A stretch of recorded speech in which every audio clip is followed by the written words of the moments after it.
so we can do the fine work later, and then there'll be some interactive stuff and some great slides showing the progress that's been made so far. So, Conley.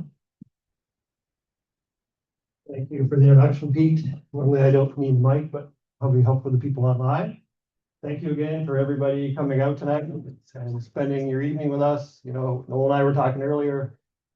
Sometimes you schedule these things and these when nobody shows up, but this is that's really good.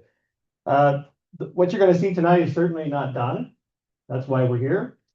But what I can say, and you're going to hear from some very smart people tonight, who Terry and Noel and Judy and Hillary have put a lot of work into this to date. We started this, I think, in the fall of 2024.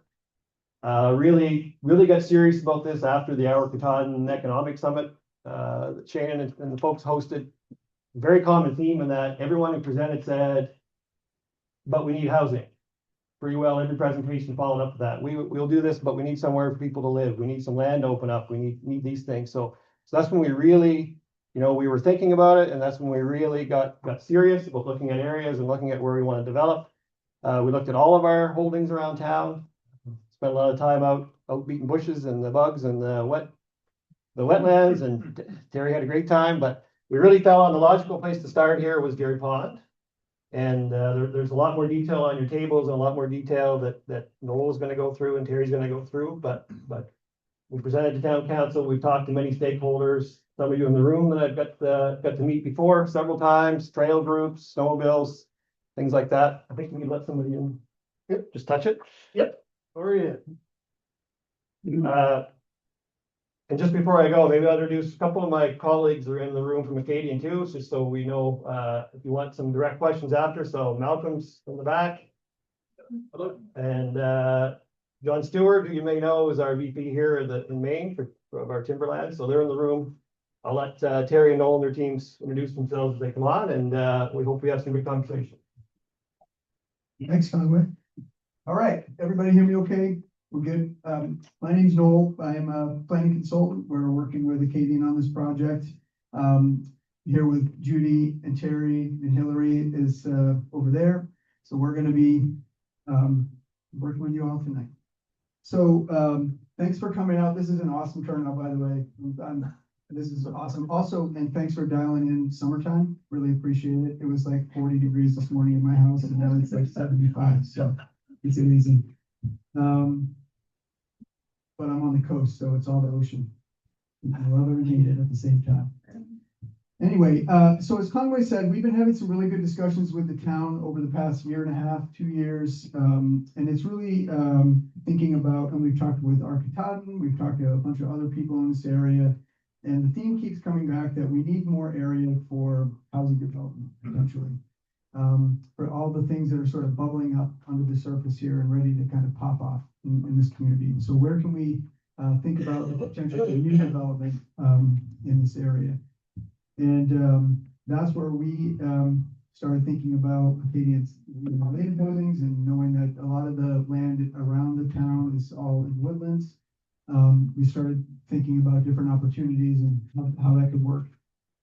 One of the things that we also observed is that the current zoning in areas that would be good for new housing isn't actually supportive of housing, or it's not zoned correctly for housing. So tonight, what we're going to do is try to outline a tool that we're working on with the town to try to create what we're calling a master plan zoning district. So I'm not going to get like all planny wonky on you guys, but it's really like a new tool that creates a zone that would allow for more thoughtful development in advance. And then as development does occur, there's still planning board processes and subdivision reviews and those kinds of things. But it's a tool called the master plan that we're going to be working through and presenting to the town. And we really are developing it right now. And in order to do that, we need some of your feedback. So what we're going to do tonight, first part of the meeting, we're going to provide you with some more information. So we're going to be talking at you. Here's the idea. This is the process that we're thinking about. etc. And then what did we learn about the land? How are we thinking about this master plan and where different kinds of development might go? And then the second part of the meeting is we're going to ask you at your tables to provide us with some feedback so we can take that information back and continue to develop this idea in more detail with some actual feedback from the people who live around. Sound good? Great. Well, we'll be roaming around the room in a little bit. We'll answer questions as we go because I'm going to be throwing a lot of stuff at you, me and Terry, and you guys are going to be talking about some stuff. And I think we'll have a lot of questions, and we think it's probably better for us to come to your table rather than me to stand up here and try to answer all your questions at once. All right. So the first thing is, next slide. Where we go from there. So the first thing is, what we're talking about doing is creating, like I said, something called a new zone, which would occur only in conjunction with the adoption of a master plan. So this new zone establishes a framework for how development would occur in the area that we're talking about. So I think we all know that we're talking about the Jerry Pond area. It's about 285 acres of land that we're talking about.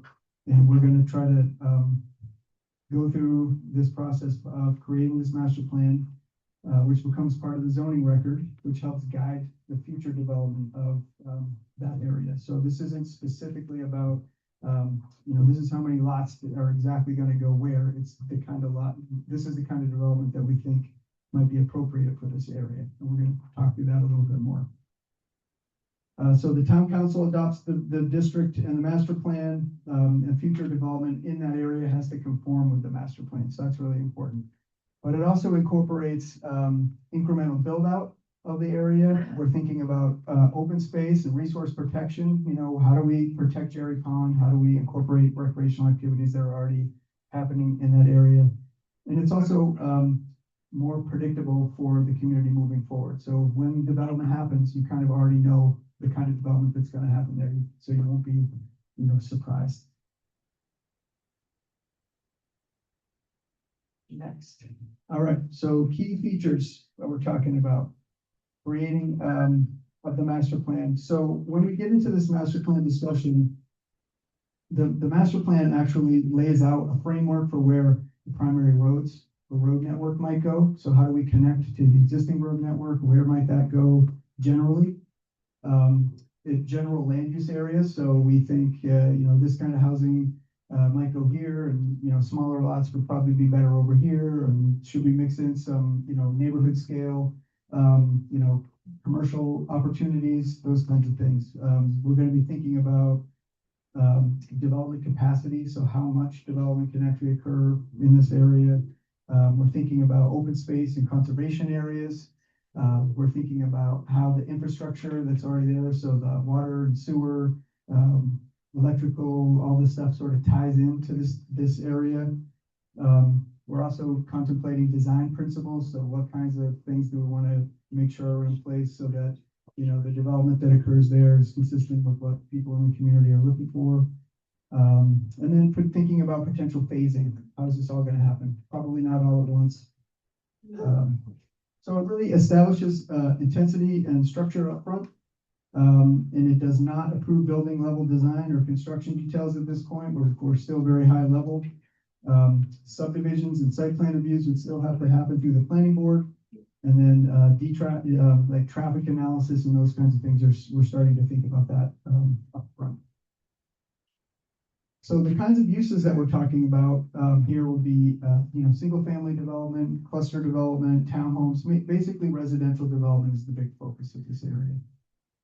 We're thinking about accessory dwelling units. We're thinking about small scale sort of neighborhood commercial uses. I'd love to hear some feedback on that. And we're thinking about how we integrate, the trail network, the snowmobile trail network, and other recreational opportunities in this area. So we're talking about housing diversity, not housing intensity necessarily, not unlimited density. We're talking about capacity as part of the master plan, and we're talking about any commercial activities would be to the scale of necessarily like commercial activity that occurs on other parts of the town. So this is kind of different, a different approach. So I did want to kind of pause here and talk about that. Because so the traditional zoning would be, we're going to go in and we're going to say this is a residential two neighborhood district that allows 2-acre lots everywhere. Has a bunch of allowed uses as part of the allowed uses table. So this is where I'm going to get a little plannery wonky on you. And then development happens later. So in this approach, we're actually doing a bunch of that work up front. We're even talking about more specifics. So the planning occurs first. It sets clear zoning limits. So they're set at this phase. It's concentrated with public review up front. So you guys, the public knows what's going to happen in the future. And there's less ad hoc decisions over time. So it's a more thoughtful development that can occur in such a large area.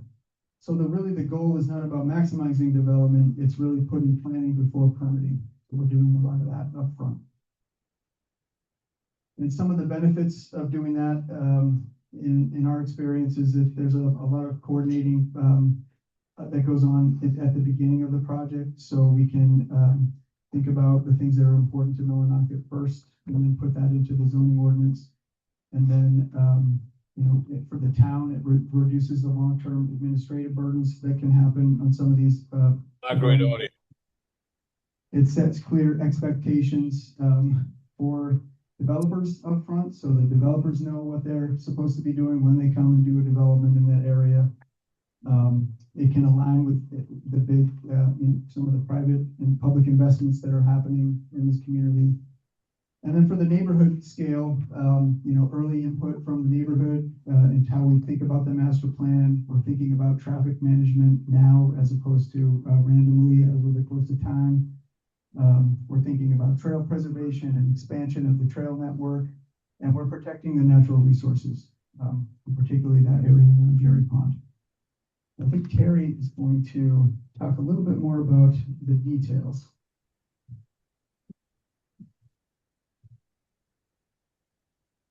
So again, while Terry's coming up, we're going to be walking around during the small table discussions, and happy to answer more detailed questions as we do that. Need that? Do I have to use it? Yes. Yep. Okay. For the folks back home, my name is Terry Dewan. I'm a landscape architect with Viewshed.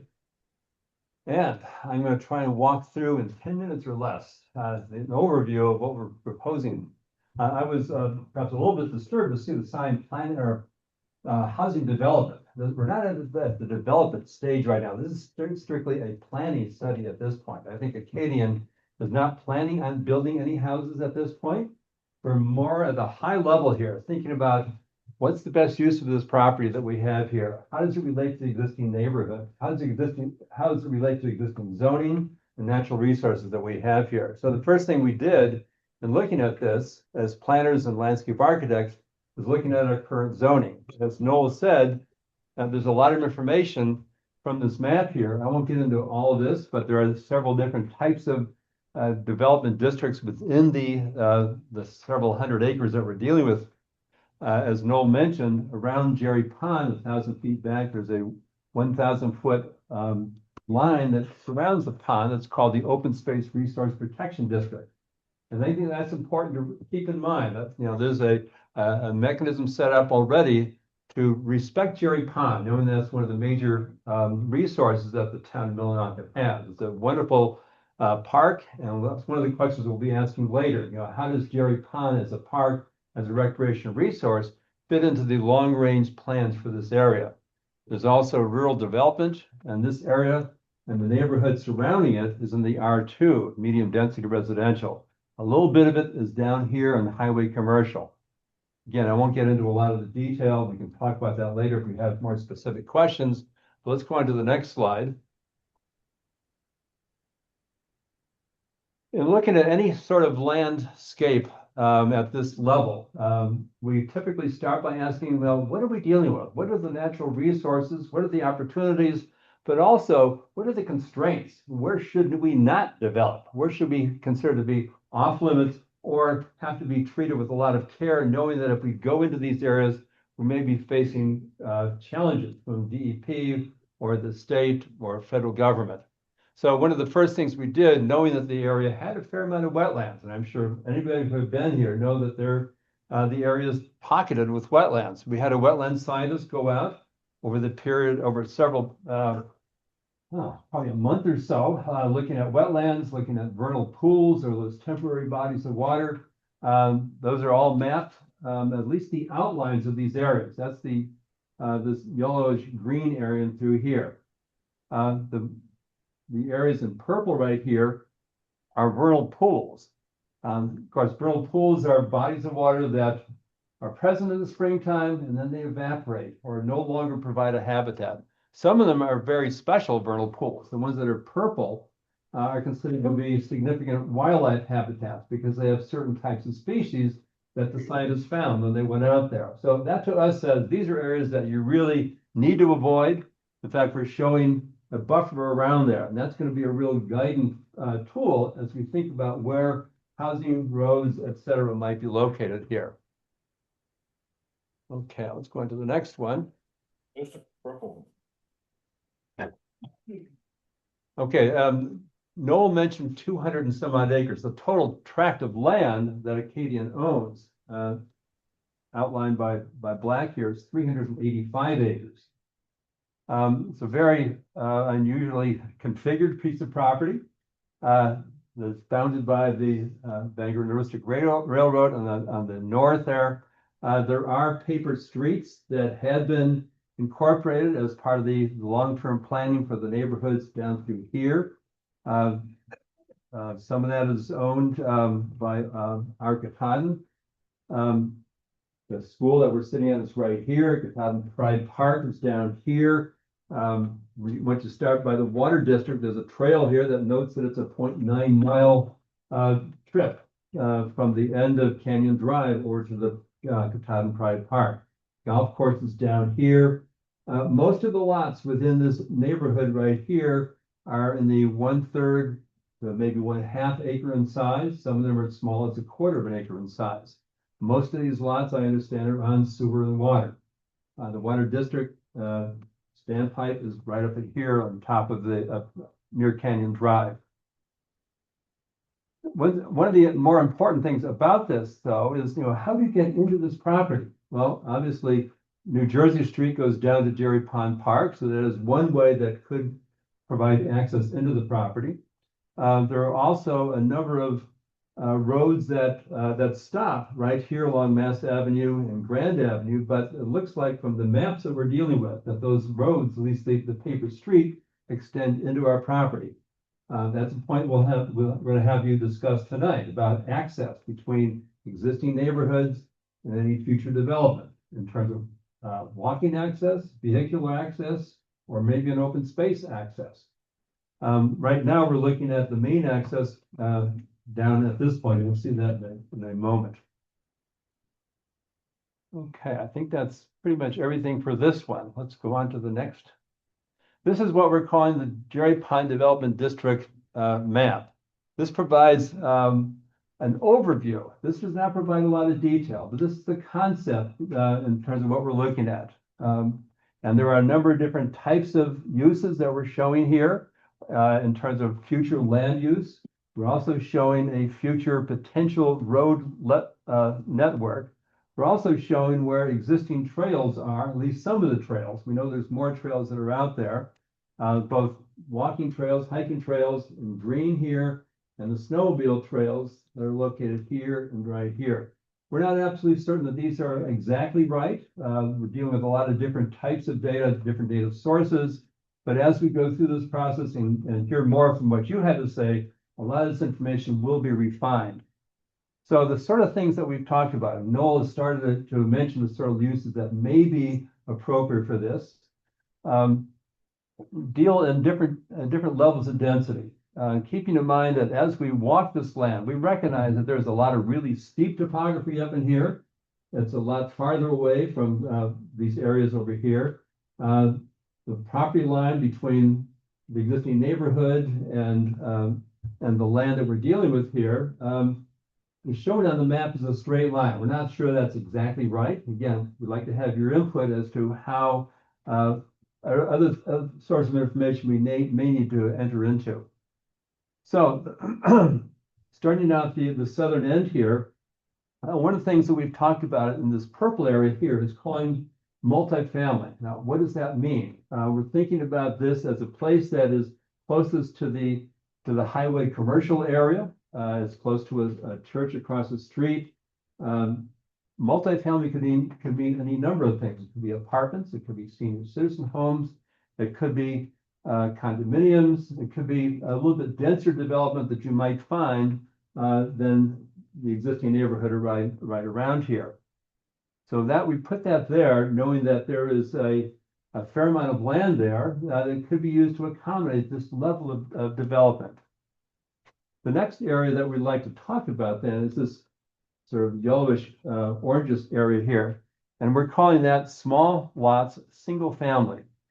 Now, again, we haven't done any design work that we're showing here, knowing that this is an area based upon what we know about wetlands, knowing we know about the existing homes along here. We feel that that might be an extension of this neighborhood, that the homes over here might be somewhat similar, might be denser, or less dense than the neighborhood immediately adjacent to it.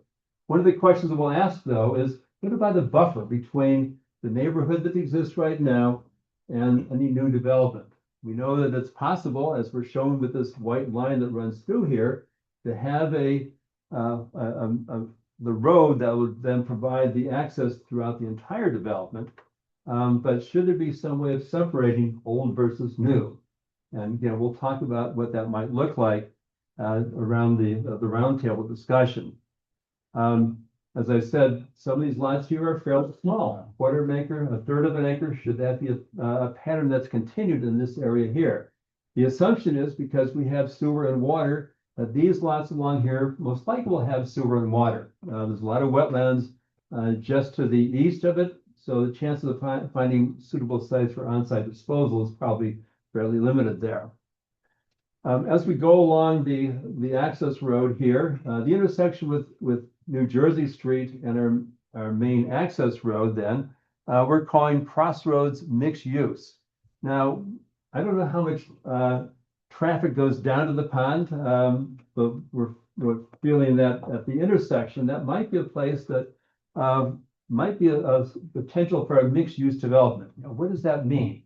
That might mean a small general store. It might mean a shop or an office, for example, with housing above it. It might mean something which is a little bit more dense. It might be a place that's more of a town center.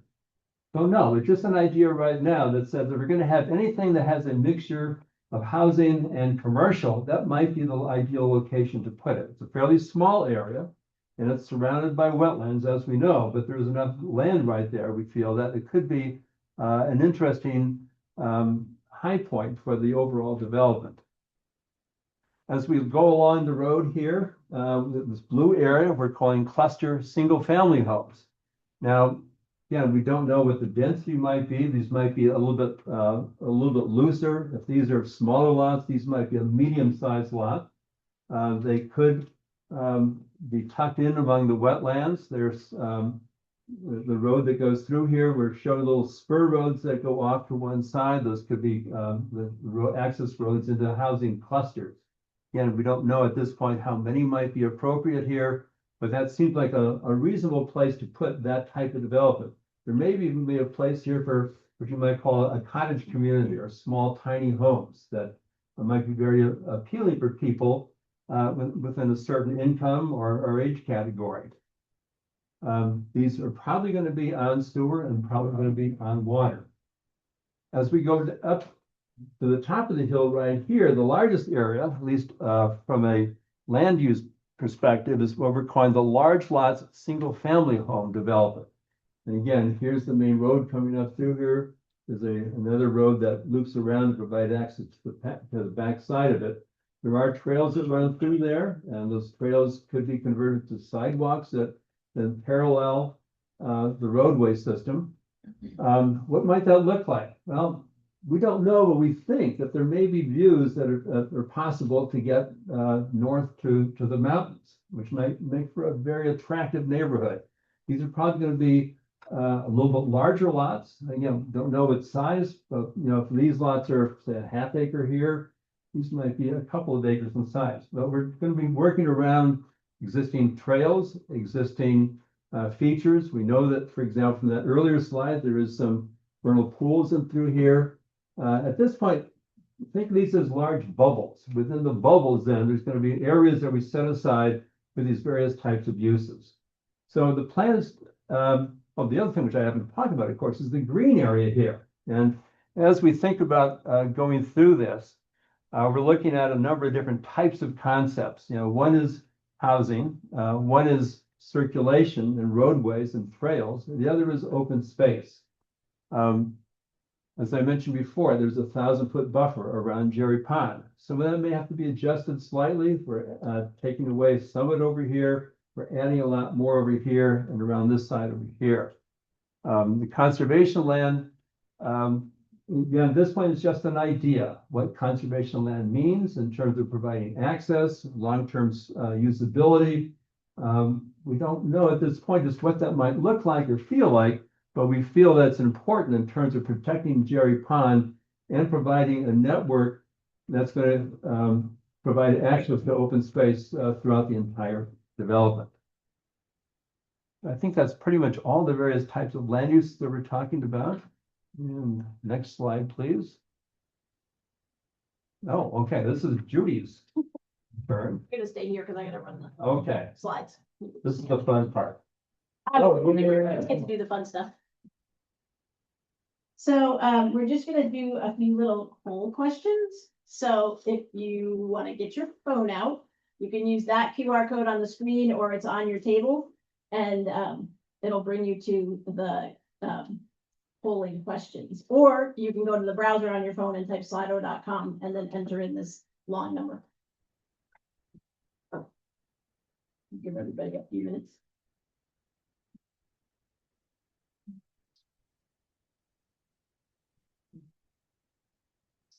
Raise your hand if you'd like some tech support on that. Yeah, we have tech support and I also have some paper copies if there's people who are really uncomfortable doing it on their phone. I only have about 15 of those, so I can't accommodate everybody with those stuff. You want to take pictures of that? No active polls at the moment. We'll be soon. Okay. We'll time to get on it. Okay. Yeah.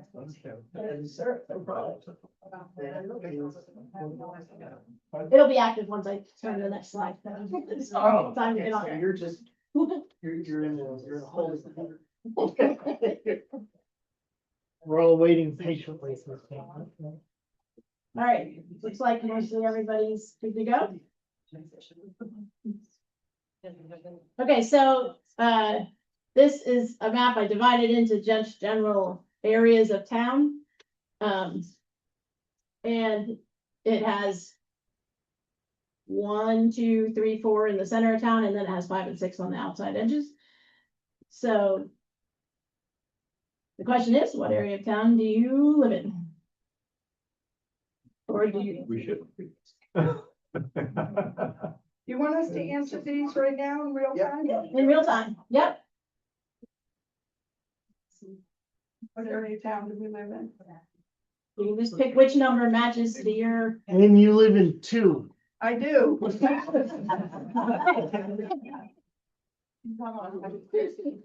then you hit submit after you type in your number, you have to hit submit on the bottom.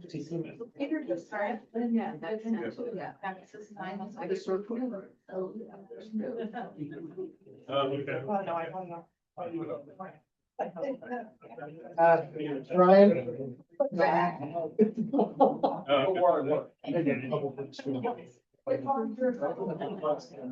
Well, so far it's the second most popular. Oh, yeah. What is changing right now? What do you do? We have this coming in. Yep.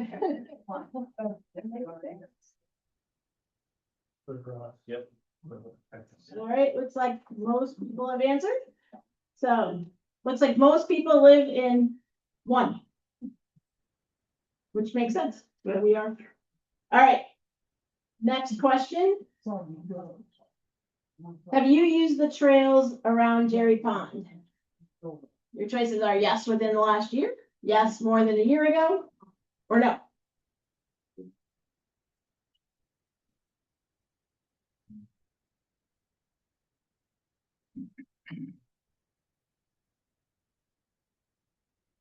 Yeah.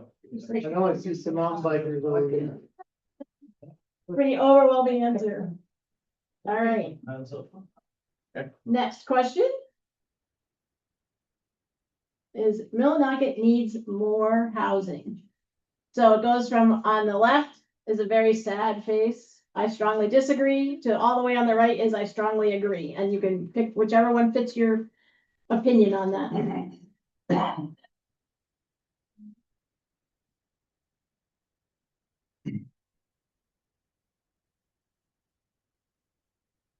All right.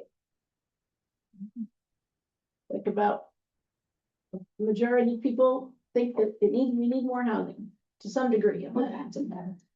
There should be a variety of housing types available in town. So should they all be single family houses of the same size? Should they be varying sizes? Should there be some different multifamily units or duplexes, things like that? That would be variety of housing. They're testing them. Only for councils. I have no way of knowing who's voting which way, so. Unless you don't want to be anonymous. All right. Next question, there should be new senior housing built in town.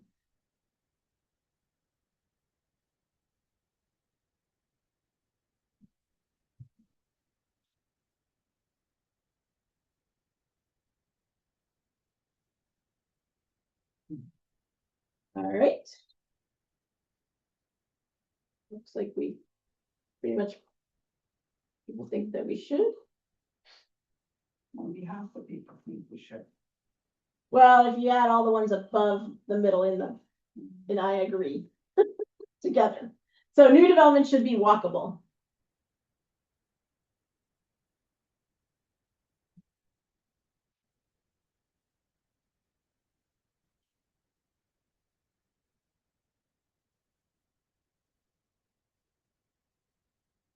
Right?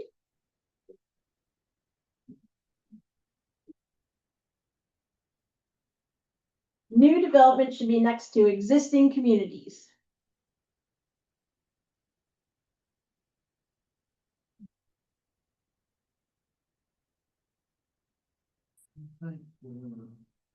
Sewer and water.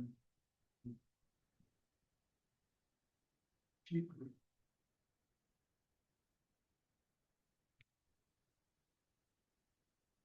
All right. And there should be conservation and recreation land near housing.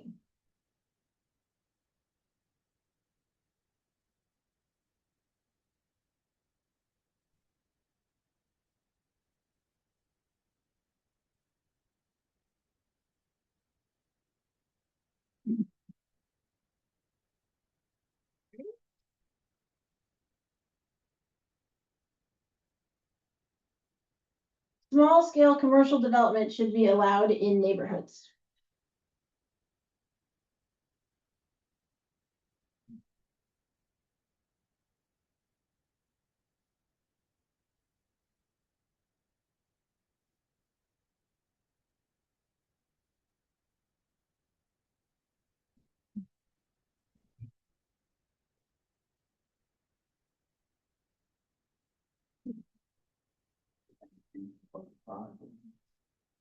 I know I'm making that. All right, looks like we're fairly neutral on that question. All right, and I'm gonna turn it over to Hillary to talk about the next steps, which will be talking around your table. Thank you for participating in that. We'll return, we'll give the slides to the town with the answers on them, so they'll have that. Yeah, well, I'm done. Yes. All righty, thank you, everyone. So you're already at your tables. There are some people who aren't, haven't joined a table yet. You're welcome to come join any space at an existing table with maps on it. Once I'm done talking, and then we'll break into the activity. So Noel and Judy will be passing out this double-sided sheet. The part that you want to focus on is the side that says small group activity. And I know a lot of you have already been looking at your maps that are on the table. So that's going to be our focus area. So there's been a lot of information kind of coming at you this evening, and this is your opportunity to really talk amongst yourselves.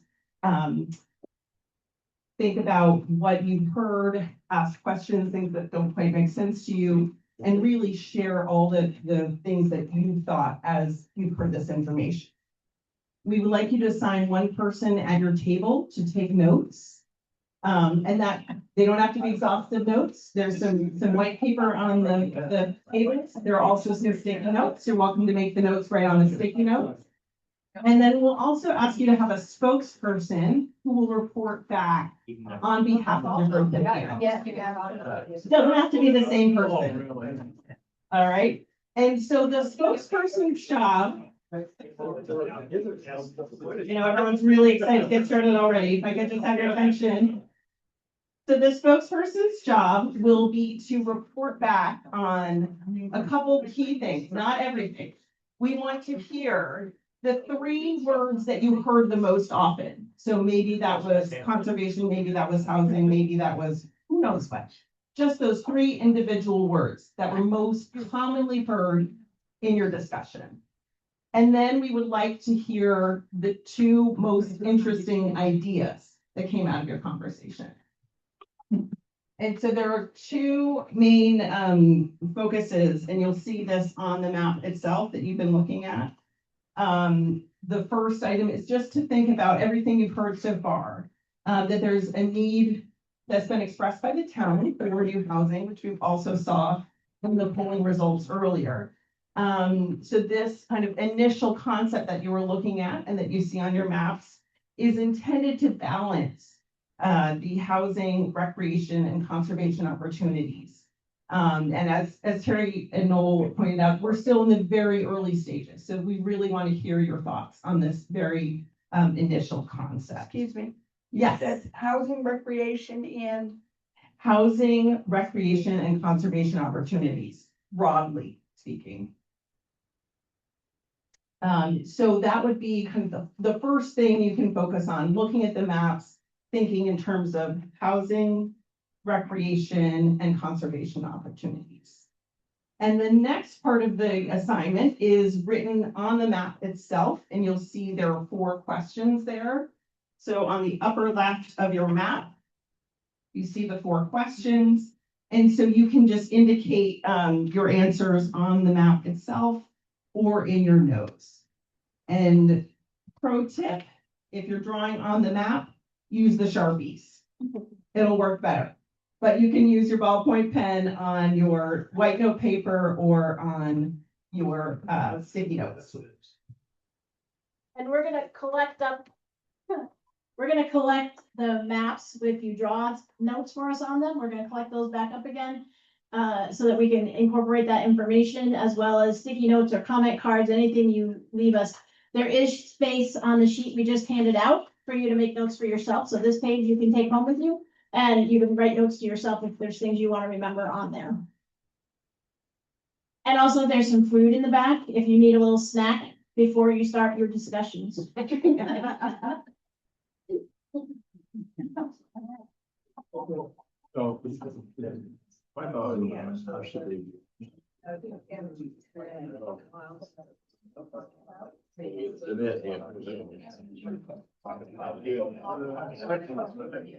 right. Yep.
And because that's the way it was when we were kids, so. We do like on the, what do you think of small scale commercial? We like the idea of small scale commercial. But it would kind of have to be kind of limited to like a small store or a daycare. Or maybe hairstyle or something like that, not an auto shop or a metal shop where there'd be thrashing and banging all night and everything. And we did have a small scale store in the new development one time, and a lot of us in this room can remember that. 3 was, should there be a buffer between the new development or not?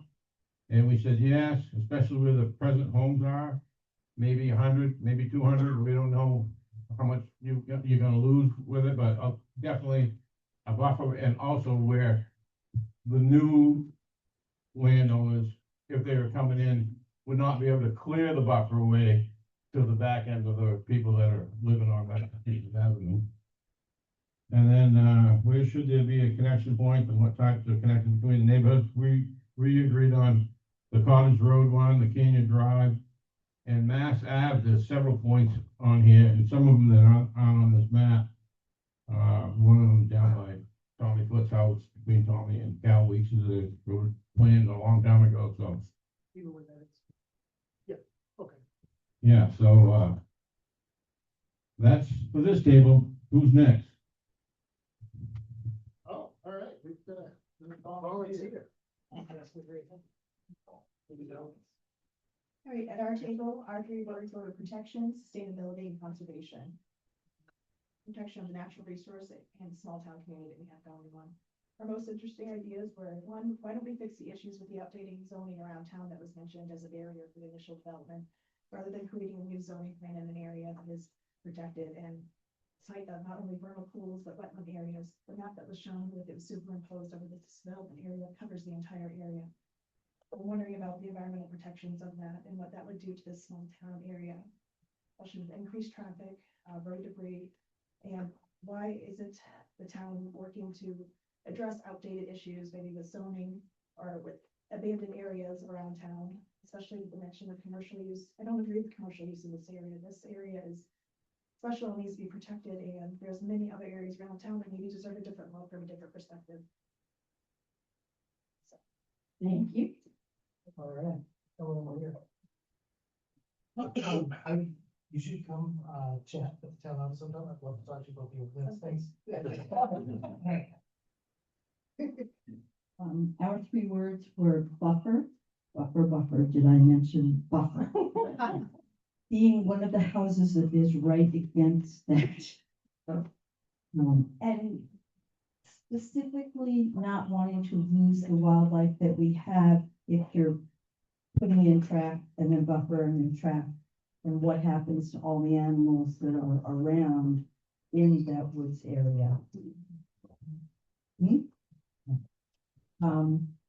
We talked about commercial, and we as a group would rather see them pursue more vacant lots downtown and bring commercial back downtown rather than having like 1 or 2 things at the later.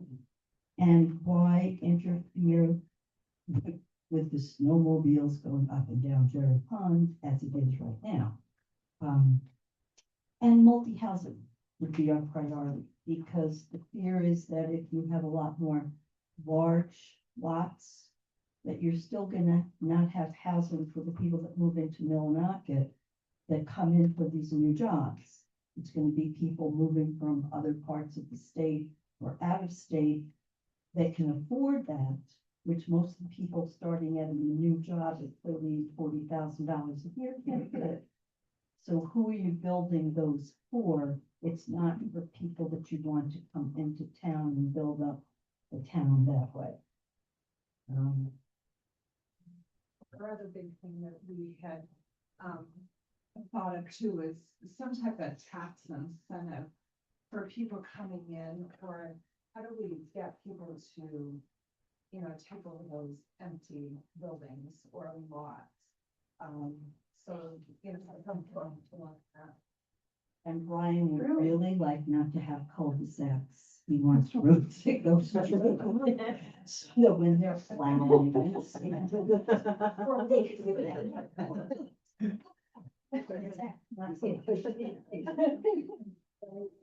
Both sacks, no bump outs, no raised lane delineators. How about this one? Porcelain speaking.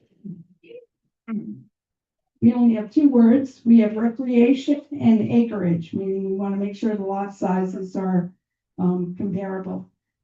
We only have one interesting idea. We want to maintain and increase the recreational opportunities. These people who are going to be living in the area want a basketball hoop for their kid to play or a street where they can ride their bicycle. So that's talking about the main thing we talked about. We've heard a lot of similar things. One of us said yes, and three of us said no to, do you want a little place like Orvieto's used to be, where you can go and get a sandwich and a can of soda and a bag of chips, as a takeout primarily. And Louis was saying that because it was an in-home business, that it was zoned differently than commercial. So I don't know that doesn't make any sense to me coming from Wells. But you guys are real different here, so those are our main ideas. So go pass that on. That's a good thing. I bet Tom's spoke first. Oh. Asher? Asher. We've all told him. So 3 words, possibility, infrastructure, and maintenance. Infrastructure, tying into the infrastructure and what it's gonna take to maintain that, maintaining the roads and kind of, what's that? And who's gonna pay for it? And who's gonna pay for it? That was the dollar sign, was the 3rd word. Sorry, I was making that up. Yeah, and you know, as far as commercial and being from northern Massachusetts, which is where I'm assuming Wells is, we have ingrained commercial into the place like Orvieto's, and as I was mentioning, Donato's just fit right into the neighborhood, and it was a place that you could go get prosciutto, penny candy, and attitude. But yeah, that's pretty much it, is the infrastructure and maintenance and who's gonna pay for it. Anything else?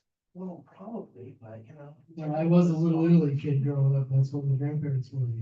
I used to love. I've got 46 years. Are you shocked? No, Mike? Are you shocked, Mike?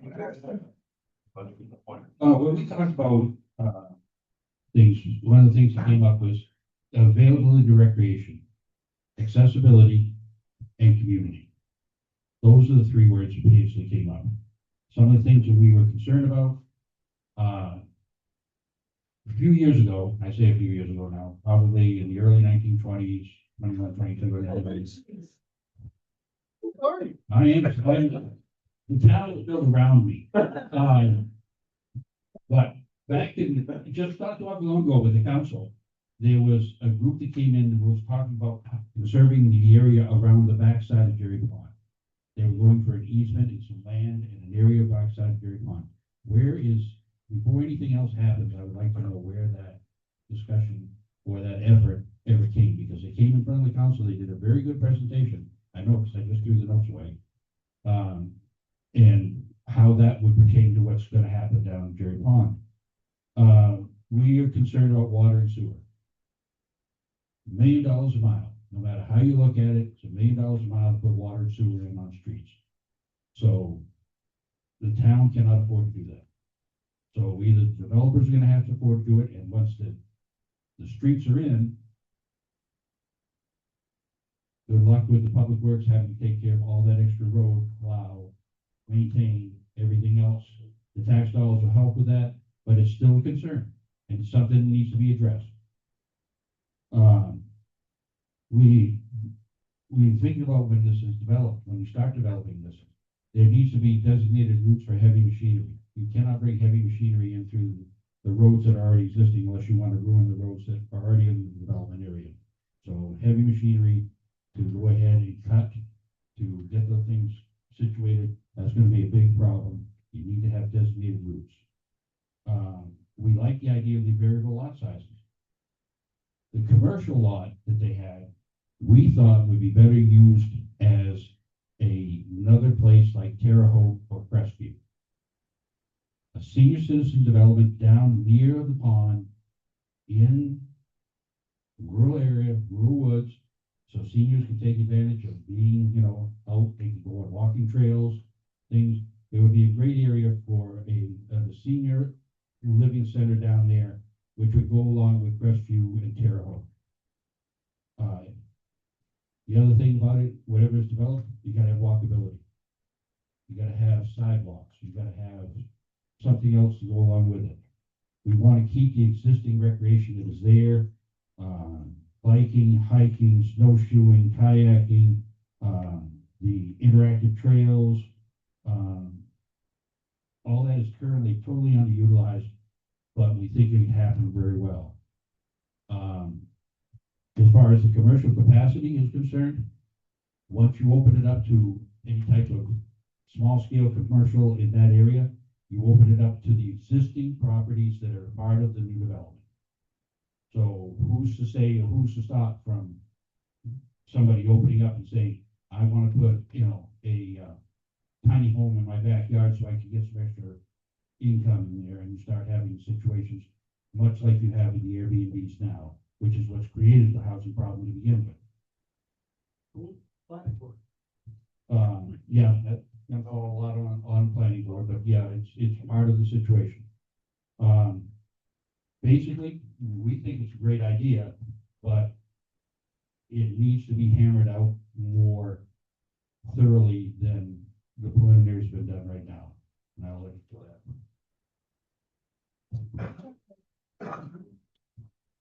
Yes, sir. There was a topic that got brought back up very recently with these guys. Yeah. Ongoing discussion, I think, for the future, but yes, it was the question Mike had a little while ago about the conservation.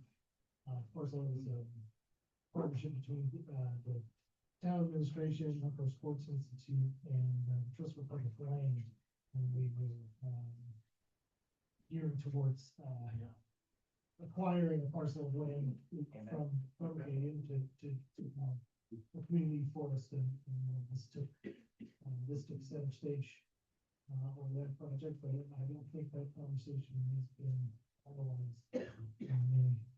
Still connected.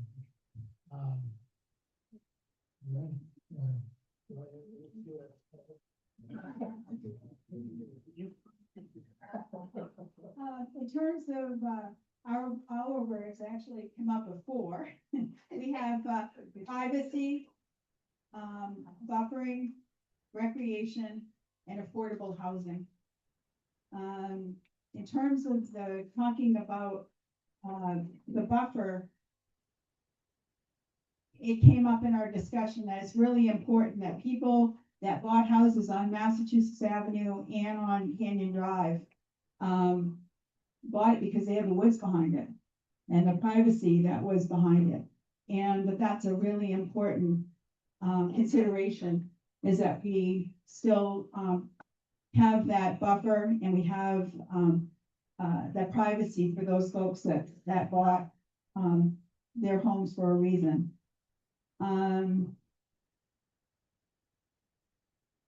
Jerry Pond is highly underutilized as compared to when we were all kids. And it would be nice to see, that area, have more, so we start having more kids. It'd be nice to have more families move into the area. So we have more kids to be able to play in that area.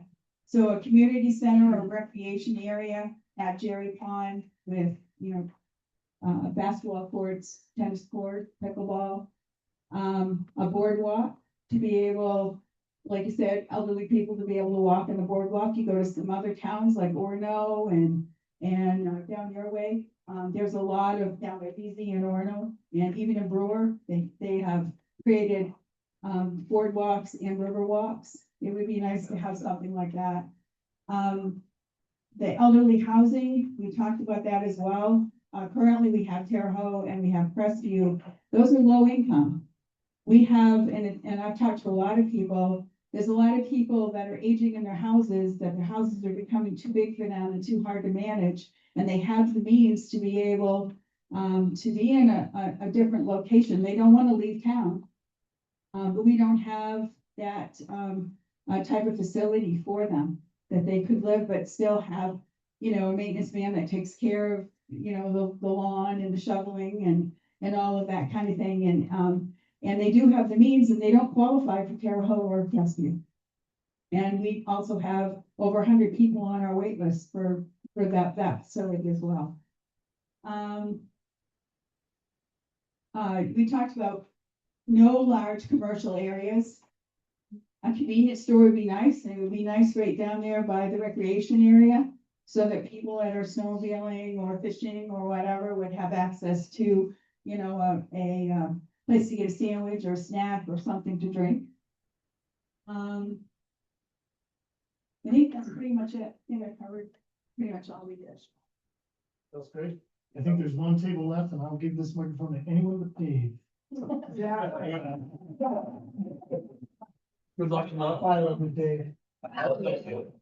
The same case. Thank you, Peter. I have a very long political memory. We talked about three things, recreational, small scale commercial, and housing or the lack thereof. Pretty much you've all talked, a lot of these things that we've talked about. One of the things we discussed that others have not is recreational facilities for seniors and young people in the wintertime. A lot of people who don't enjoy or engage in outdoor activities in the wintertime. I can't believe you can't hear me. But one of the things we thought is those of you who might have lived here long enough, remember the third floor of the recreation or the municipal building used to be a rec home. Kids would go there. We'd play cards, ping pong, little snack bar, and kids gathered there, and that was a wonderful thing. Well, we don't have that for seniors.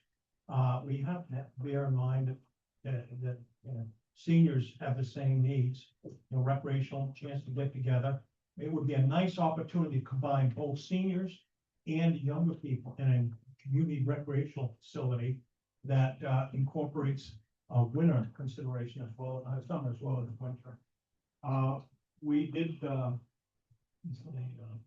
we talked about snowmobile trails, golf carts were mentioned, the possibility of perhaps at some time expanding perhaps Hillcrest Golf Course, whether that comes to fruition or not. But it would be nice. We have people today who use golf carts to get to the golf course. They go through the new development all over, whether it's Springfield or not. And one of the things we thought that would be nice to have, these paths available to seniors with golf carts and interconnect these so that they can go to the golf course or the convenience store that may come out or other things. And one of the things my first thought was the division of the cost of the infrastructure. Mike and I see a lot in that area is in those areas that we don't have the capabilities for hookups for sewer and water. That's going to have to be developed, and the question will always be, what is the division of cost for that? It's usually some kind of an initiative between the developer and the town, but that has to be looked into very carefully because that will, of course, have an impact on those people who own homes in this non-impacted area. It will have an impact on them as well. Great, thank you all so much. That was They great. said that's the end. Yeah, Sorry. that's it. Oh, okay, I won't talk anymore. I can say that we went down to Jerry Pond before we came here, and we were escorted by a lovely 8-year-old who was looking for frogs. And we didn't find any frogs, but we did find a very cool snake who had just had a lovely meal. So she was very excited about it.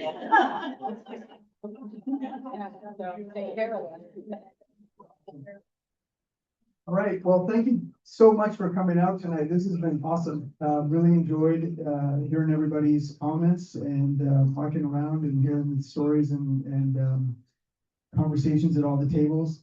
Next steps for us are to take all this information back to our group and have some debrief about it.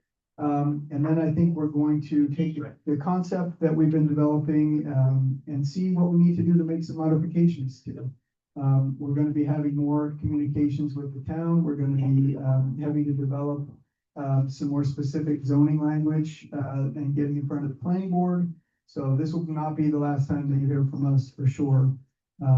We really appreciate your feedback. And, at the end, if you guys are off, thinking about this project and you want to send us an email, we have an actual email address for this particular project. So it's right up here on the screen. So if you have any more thoughts and you want to send it along, please shoot us an email. It's on the little sheets on your table, so you can grab one of those. So it's also on the sheets on your table if you want to grab one of those and take it home with you. Move that. And there's a lot of food back there. I think that's about it. Anything you guys want to add? We good? Oh, thanks so much. Great, thank you. This has been great. You guys are amazing. Yes. We talk about infrastructure. Is there anything that you do from, doing their own wells and take care of their own sewer? What's that? Yeah, some of the lots, some of the areas that we talked about would be on water, the well and septic system and not always this water and sewer. Yeah, so that's something that we're, really thinking about strategically and how well that's gonna work. So I just to emphasize like where we are in the process is not the, excavators are getting ready to go out and, build roads and dig ditches for sewer and water infrastructure. We're like very much at the sort of the zoning and the regulatory phase so that we're setting the stage for how that development is actually going to be the most successful. And so that's why we appreciate so much all the feedback that we're getting now, because we're trying to figure out ways that we need to integrate some of this stuff appropriately into an ordinance structure. And that's what we are, and a master plan. So, great. Thank you all. Thanks. Thank you so Thanks a much. lot. Appreciate it.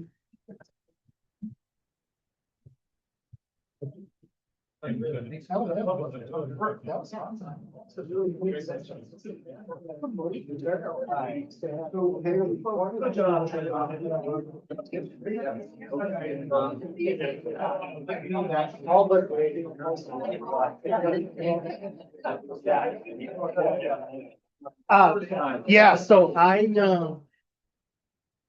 And what I thought, I was thinking like